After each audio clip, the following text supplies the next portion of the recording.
In this episode, we're talking about cold outreach. Does it work? Short answer, yeah, it does work. The long answer, it only works if you put the time, effort, and energy into making it work. I've been talking about how I am rebranding LaMorvielle Fashions. I am doing my best to learn more about what brand impact is all about, right? What things are these bigger brands doing that are impacting pretty much all of us, like a trickle down effect, right? What is it that makes it's so impactful, right? And one thing that I do realize is that most of the impactful brands that you see, they do cold reach outs, meaning that they're reaching out to audiences that doesn't really have a connection to them yet, right? They're trying to find new and better ways to tap into a new audience, so that way they can convert into a customer or client that actually purchases something that they have to offer. Okay, so for example, what are examples of cold reach out? Cold reach out is when you are reaching out to somebody that you don't know, they don't know you, they've never heard of you, you've probably never heard of them, right? This is more of a think about strangers, right? Walking down the street, you see a stranger, you say hello, and they say hello back, right? That was a cold reach out. You don't know them, but you're communicating with them, right? So a cold reach out is anybody that you can communicate something to that you probably didn't have that communication connection before. Make sense?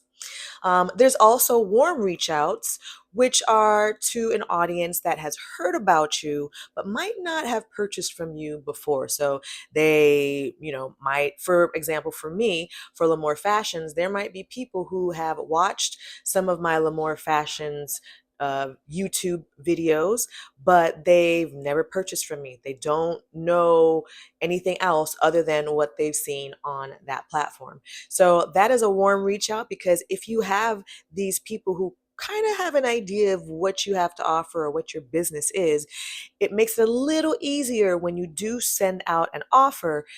They're already understanding what kind of benefit that you have for them, right? What problem are you solving for them, because they've already kind of heard about who you are and what your business does.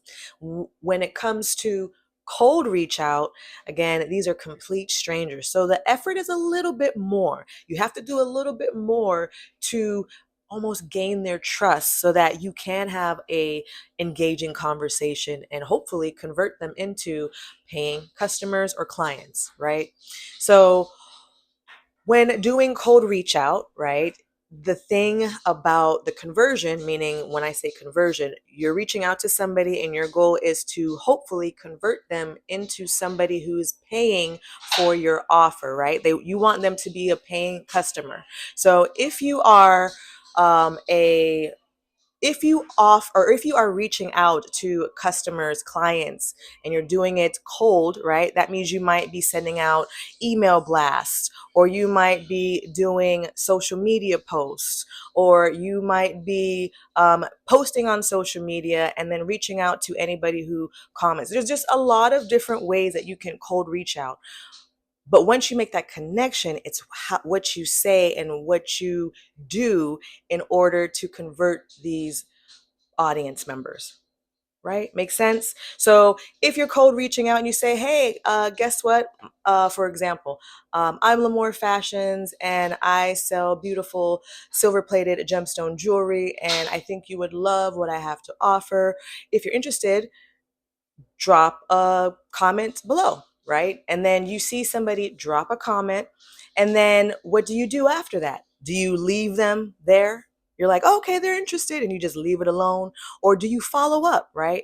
The whole purpose of cold reach out is how many times can you engage with this audience member until they feel comfortable enough to purchase from you, right? So the rule of engagement, I believe it's 7 times. Psychologically, right? A human being will be comfortable enough to make a purchase once they've heard or seen a brand at least 7 times, right? 7 types of interaction. So that might be, hi, hello, how are you today? Oh, I'm doing great. What are you here today for? And then they tell you what they're there for. And then you say, okay, well, what type of style are you looking for, right? It's about a back and forth, and you have to do it at least 7 times in order for it to convert. Think of it like you are in the club, right? You're dancing. Hey, it's a good time, right? And somebody approaches you, right? And it's somebody who okay, they might look a little cute. And you're like, okay. And they come up to you and they say, hey, you are amazing. Let's get married today. You would feel very uncomfortable.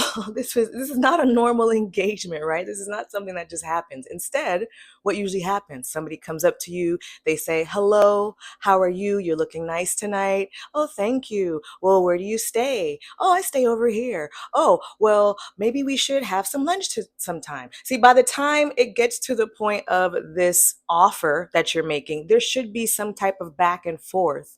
And like I said, the rule of engagement is about 7 times of this back and forth. Sometimes it's a little bit sooner, sometimes it's a little longer, but the average is about 7 times before somebody or an audience member will trust you and engage with you to make that purchase. So keep this in mind when you're doing these cold reach outs, right? It's not about just sending one blast and responding one time, right? You have to have a conversation. You have to understand what their needs are, right? So that way you can give them the right offer. You might offer so many different things, but only one thing is right for that customer. And you won't know what that is until you engage and talk and converse and figure out what's their problem that you can solve. Does that make sense? I hope so, friend. Thank you so much for joining me for this episode. I hope that, again, this finds some value for you. Please remember to subscribe to the channel. Again, I am trying to go live eventually here, but we have to at least reach 50 subscribers. Because this is a newer channel, we are a little shy. So again, your support is very helpful. Make sure to subscribe to the channel. Till next time, stay bright, stay beautiful, and keep on smiling. Later, Gator. Thanks for watching. If you enjoyed this episode, then like and subscribe to support Brand Impact 365 with LaMorvielle. And if you are struggling with your brand impact, then watch the next video.